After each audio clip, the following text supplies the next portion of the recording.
பிஜிபியில் வந்து நம்ம Johnny composing நான் அங்கே ஷூட் பண்ணிட்டு இருந்தேன், அங்கேயே தங்கியிருந்தேன். இவரு மகேந்திர சார் வந்தாங்க. இது பண்ணிவிட்டு ஈவினிங் நைட்டு நானும் மகேந்திர சார் வந்து ட்ரிங்க்ஸ் எடுத்தோம். இவர்கிட்ட கேட்டோம், சாமி சார் என்ன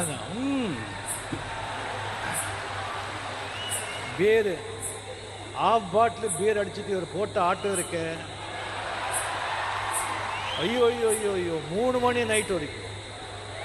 மகேந்திரன் அப்போ சொல்கிறாரு, ராஜா இந்த சாங் இது சும்மாருங்க சார் அப்படின்னு சொல்லி ஊரில் கிசு கிசு எல்லாம் கேட்குறாரு. மெயினாக ஹீரோயின்ஸுங்க பற்றி.